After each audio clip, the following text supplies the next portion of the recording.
वेग परिवर्तन की दर को त्वरण कहते हैं। वेग परिवर्तन की दर को त्वरण कहते हैं, है ना। उस पर आपको सवाल भी बताया गया था, देखा।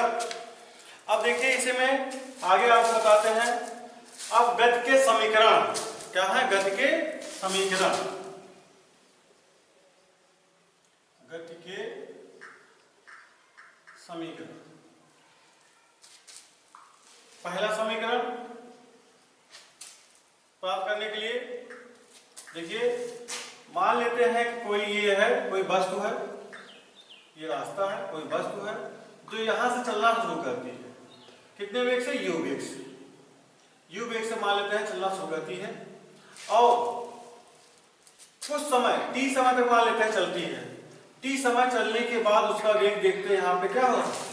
v हो रहा है। अब यहाँ पे लगातार उसका वेग बदल रहा है, जैसे जैसे समय बढ़ रहा है वैसे वैसे उसका वेग बदल रहा है। t समय बाद देखा गया उसका वेग क्या हो गया? v हो गया। इसे कहा जाता है u को प्रारंभिक वेग। वस्तु का प्रारंभिक वेग बराबर होता है u, वस्तु का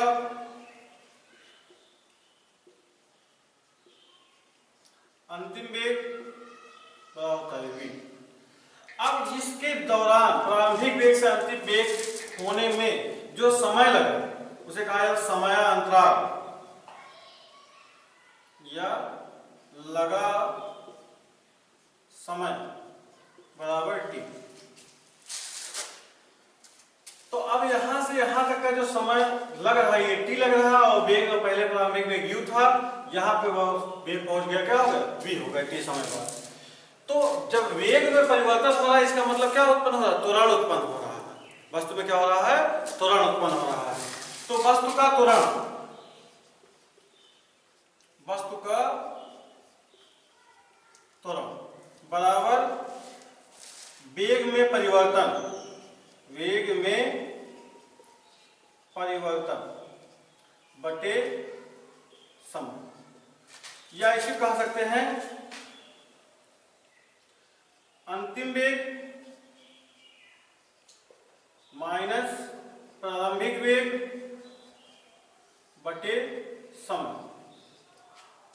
त्वरण को हम व्यक्त करते हैं a से। a बराबर अंतिम वेग आपको बताया गया है v, प्रारंभिक वेग बताया गया है u, त्वरण समय बताया गया t। तो आपको हो जाएगा यहाँ पे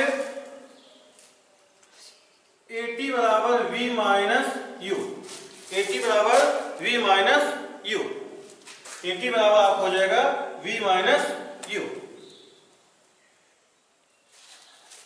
at बराबर v माइनस u।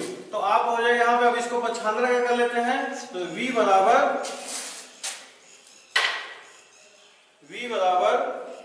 80, v बराबर u प्लस 80, ये हो जाएगा v बराबर u प्लस 80। ये आपका हो गया गति का प्रथम समीकरण से कहा जाता है, इसे कहा जाता है गति का प्रथम समीकरण, है ना। क्या चीज? एक चीज फिर से सुन लो। यदि कोई वस्तु है जो कुछ गतिमान है, चल रही है, किसी समय देखा गया उसका वेग कितना था? u था, उसे प्रारंभिक में मान लिया गया। फिर उस वस्तु को देखा गया, वह वस्तु लगातार उसका वेग बढ़ रहा है, t समय पश्चात देखा गया उसका वेग क्या होगा? v हो गया। जब उसका वेग v हो गया तो इसे कहा गया प्रारंभिक वेग और इसे कहा गया अंतिम वेग, और जो ये बीच का समय लगा इसे कहा गया t। वस्तु का त्वरण बराबर होता है वेग में परिवर्तन बटे समय, या कह सकते हैं अंतिम वेग माइनस प्रारंभिक वेग बटे समय। तो a बराबर v minus you upon t, या इसे कह सकते हैं at बराबर v माइनस यू। तो v बराबर आपको हो जाएगा u प्लस 80। ये आपका हो गया गति का प्रथम समीकरण, इसे कहते हैं गति का प्रथम समीकरण, ठीक। अब गति का द्वितीय समीकरण, गति का द्वितीय समीकरण, गति का द्वितीय समीकरण ये है। तो आपका हो जाएगा यहाँ पे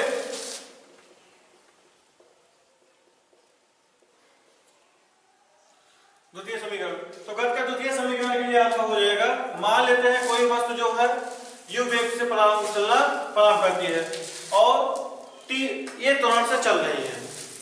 वो वस्तु क्या है? a त्वरण से चल रही है u वेग से पर चलना शुरू की और u वेग a वेग त्वरण से लगातार चल रही है। तो जब लगातार चल रही है तो 1 सेकंड बाद 1 सेकंड या लिख लेते हैं वस्तु का प्रारंभिक वेग बराबर u, वस्तु का 1 सेकंड बाद वेग बराबर u प्लस a। और ये क्या चीज है? वस्तु का त्वरण है, वस्तु का त्वरण बराबर a, वस्तु का क्या है? त्वरण है। तो अब 1 सेकंड बाद वस्तु का त्वरण आपका हो गया कितना? u प्लस a, वेग हो गया u प्लस a। और फिर वस्तु का 1 सेकंड पहले वेग, तो 1 सेकंड पहले वेग, अंतिम वेग कितना है?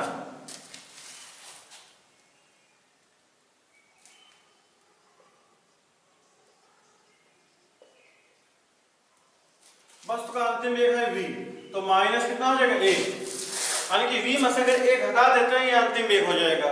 तो वस्तु का औसत वेग बराबर हो जाएगा u plus a plus v minus a अपान 2। कहने का मतलब इसको कह सकते हैं 1 सेकंड पहले का वेग, 1 सेकंड बाद का वेग धन 1 सेकंड पहले का वेग, या 1 सेकंड पहले का वेग धन 1 सेकंड बाद का वेग बटे 2। तो आप हो गया यहाँ पे u plus v by 2, u plus v by 2 हो जाएगा, ठीक है ना, औसत वेग। तो इसमें देखिए ध्यान दीजिए फिर से गति के दूसरे समीकरण के लिए मान लिया गया कि वस्तु का प्रारंभिक वेग u है, उसका त्वरण कितना a है और अंतिम वेग कितना है? v है। तो अंतिम वेग v है और यहीं पे और एक चीज करते हैं, उसमें समय जो लग रहा है, समय कितना लग रहा है? t लग रहा है, समय बराबर कितना है? t है। तो वस्तु का 1 सेकंड बाद वेग जो हो जाएगा, जो वेग होगा वो प्रारंभिक वेग प्लस उसका त्वरण हो जाएगा, प्रारंभिक वेग और प्लस उसका त्वरण हो जाएगा। तो प्रारंभिक वेग प्लस त्वरण यानी कि u प्लस a हो गया।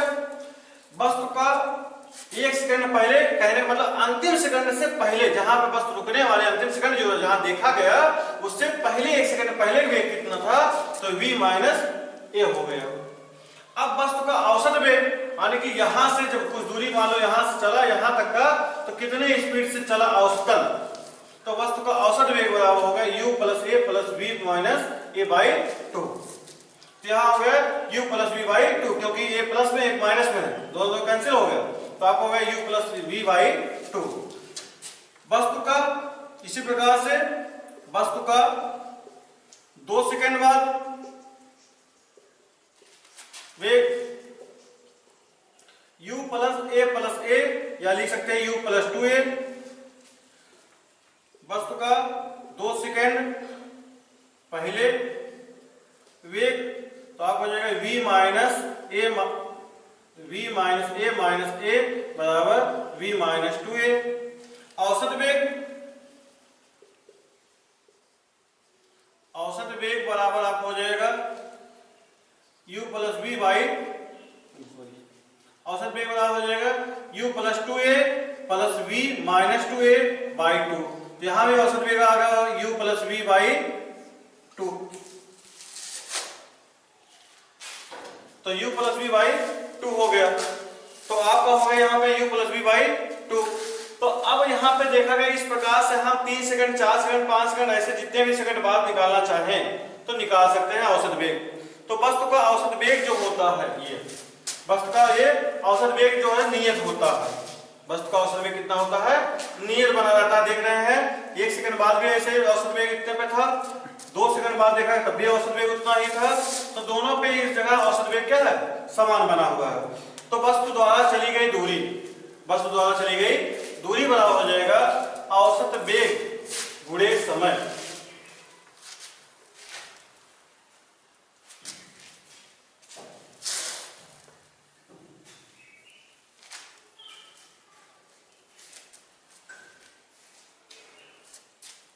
औसत वेग वस्तु द्वारा चली गई दूरी बराबर औसत वेग गुणे समय, औसत वेग गुणे समय। तो यस दूरी को हम व्यक्त करते हैं यस से, यस बराबर औसत वेग आपको हो गया v प्लस यू बाई 2 गुणे टी। तो अभी आपने देखा गति के प्रथम समीकरण में v बराबर u plus A T, v बराबर u प्लस ए टी होता है। तो यहाँ पे तो यहाँ रख सकते हैं यस बराबर u plus A T plus you by 2 into T. तो आप हो जाएगा यस बराबर 2u plus A T by 2 into T. अब इसको टी से इसमें गुणा करें तो यस बराबर आप हो जाएगा 2ut plus A T square by 2। तो इसको लिख सकते हैं यस बराबर, अब 2 से 2 दोनों का तो हो जाएगा 2ut by 2 plus 1/80 square by 2। तो 2 से 2 कैंसिल हो गया, तो आप हो जाएगा यस बराबर ut plus half A T square. ये आपको हो गया गति का द्वितीय समीकरण। क्या हो जाएगा, वस्तु द्वारा चली गई दूरी बराबर औसत वेग गुणे समय। औसत वेग आपको हो जाएगा v प्लस यू बाई 2। अभी आप कहेंगे इसके पहले तो आपने u प्लस v बताया था, तो इसमें प्लस है इसलिए कोई भी चीज लिख सकते हैं। तो v प्लस यू बाई 2 या u प्लस v बाई 2 भी लिख सकते, कोई दिक्कत नहीं है। गुणे क्या हो गया, समय लग रहा था जो कितना t लग रहा था, t हो गया समय। तो यस बराबर गति के प्रथम समीकरण से v बराबर u प्लस ए टी होता है। तो यहाँ लग जाएगा u plus A T plus you by 2 into T. तो आपको u जुड़ गया तो हो गया कितना 2u, ये हो गया 2u plus A T by 2 into T. अब टी से इसमें गुणा कर दिया गया तो यस बराबर 2ut plus A T square, क्योंकि टी गुणे टी तो टी स्क्वायर होगा ना, ए टी स्क्वायर पूरे बटे कितना हो गया 2। अब इसको दोनों को अलग अलग कर दिया गया, यस बराबर 2ut by 2 plus A T square by 2। तो 2 से 2 यहाँ कैंसिल हो गया, तो बचा क्या थी ut खाली बचा। तो यस बराबर ut plus half A T square हो गया। इसे कहा जाता है गति का द्वितीय समीकरण, इसे कहते हैं गति का द्वितीय समीकरण, ठीक है ना। अब उसके बाद होता है गति का तृतीय समीकरण। गति का तृतीय समीकरण, गति का तृतीय समीकरण आपको प्राप्त करने के लिए यहां आ जाएगा गति का प्रथम समीकरण है v बराबर u प्लस ए टी। गति का प्रथम समीकरण है v बराबर u प्लस ए टी के दोनों पक्षों का वर्ग करने पर v स्क्वायर बराबर u प्लस ए टी का होल स्क्वायर। तो v स्क्वायर बराबर u square plus A square T square plus 2at 2uat, ये हो गया। तो आपको हो गया यहाँ पे v स्क्वायर बराबर u square plus A square T square plus 2uat, या इसको लिख सकते हैं v स्क्वायर बराबर u square plus 2uat plus A square T square, ये स्क्वायर टी स्क्वायर, है ना।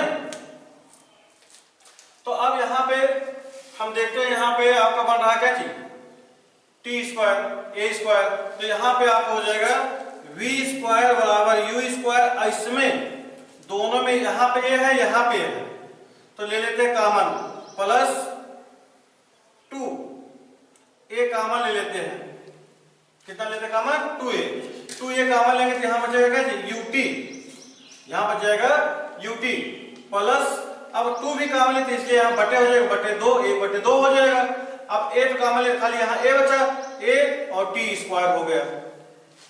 तो v स्क्वायर बराबर u स्क्वायर प्लस 2a यहाँ हो गई ये। तो इसके स्थान पे अभी आपने गति का द्वितीय समीकरण निकाला है, तो इसके स्थान कितना हो जाएगा यस, यहाँ दिखाते थे यस बराबर आपने अभी निकाला था ut plus half A T square. वहां हो गया ये यस, तो आपको प्राप्त होगा क्या नहीं, v स्क्वायर बराबर u square plus v square बराबर u square plus 2a yes. ये आपको हो गया गत का तृतीय समीकरण। तो ये हो गया आपका गत का तृतीय समीकरण, है ना। तो आपको ये समझ में आया। गत का प्रथम समीकरण हो गया। गत का प्रथम समीकरण आपका v बराबर u प्लस 80। गत का द्वितीय समीकरण यस बराबर ut प्लस हाफ 80 स्क्वायर। और तीसरी समीकरण v स्क्वायर बराबर u square plus 2a yes.